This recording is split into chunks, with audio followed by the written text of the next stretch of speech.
அப்போ அவங்க கேட்டாங்க, யாரும் ஒரு பொண்ணும் புருஷனோட வந்துட்டு போச்சு உள்ள அப்படின்னு. இவளுக்கு பகீர்னு ஆயிடுச்சு. ஸோ கிளியர் கட்டாக தெரியுது இந்த ஆளுக்கு பெண்களோட சகவாசம், அந்த பொண்ணா இந்த பொண்ணானெல்லாம் இவளால் சொல்ல முடியல. அதனால் வீட்டில் ரொம்ப ப்ராப்ளம் வர ஆரம்பிச்சிடுது. இவ எல்லாத்துக்கும் நெருக்க நெருக்க இந்த ஆள் என்ன பண்ணுறாரு, நிறைய பெண்களோட தன்னுடைய தொடர்பை அப்படியே பண்ணுறது. இதெல்லாம் வீட்டில் இருக்கிற பொண்ணு கண்காணிக்க முடியலை. நகை யார்கிட்ட இருக்கு இப்போது?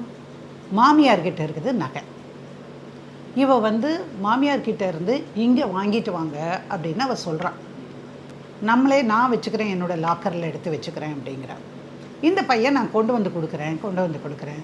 அம்மாட்ட கேட்டேன், அம்மா நான் தனியாக இருக்கிறதுனால இப்போ அக்கா வீட்டில் கொடுத்துருக்காங்களாம்மா, அங்கேருந்து நான் வாங்கிட்டு வரேன், முடியலை, நான் வாங்கிட்டு வந்து உனக்கு தரேன். நகையே வரதில்லை சார். இந்த பொண்ணு என்ன பண்ணுறா, வேறொருத்தர் வீட்டில் கல்யாணம் வரும்போது எனக்கு நகை வேணும்ப்பா, என்னுடைய காசு மாலையும் வேணும், என்னுடைய வைர நெக்லஸும் வேணும் அப்படின்னு கேட்குறேன். நான் தான் சொல்கிறேனே அங்கே இருக்குன்னு, அது போடாட்டி போனால் உன்னை இல்லைன்னு சொல்லிடுவாங்களா, சொந்தம் இல்லைன்னு சொல்லிடுவாங்களா அப்படின்னு இவன் கேட்குறான். எனக்கு தெரியாது, என் நகை வேணும். ஆமாம், நான் தான் எடுத்தேன், நான் அவசர தேவைக்காக நான் வச்சுக்கிறேன். நீ வச்சுக்கிறேன் நான் நம்பலை, நீ எல்லாத்தையும் விற்றுட்டேன்னு தான் நான் நினைக்கிறேன், என்னுடைய நகை இப்போ கொடுத்தே ஆகணும்னு அவள் அழுது ஆகத்தியம் பண்ணுறான்.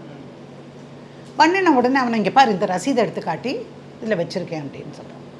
இவளுக்கு அதை காட்டின உடனே இவன் இந்த வேலை ஆரம்பிச்சிட்டான்னு தெரிஞ்சுட்டா, நீ என் நகையெல்லாம் கொண்டு வந்து கொடு, நான் தானடி உனக்கு புருஷன், என்ன நம்பாமல் நீ என்ன பண்ண போகிற நீயே அப்படின்னா 2 பேருக்கும் சண்டை வந்துடுது. என்ன பண்ணுறா, கெரசினை எடுத்து இவ தலைமையில் ஊற்றி விட்டுறாரு, உனக்கு கொளுத்து நான் தாண்டி எனக்கு நிம்மதி அப்படின்னு சொல்லி.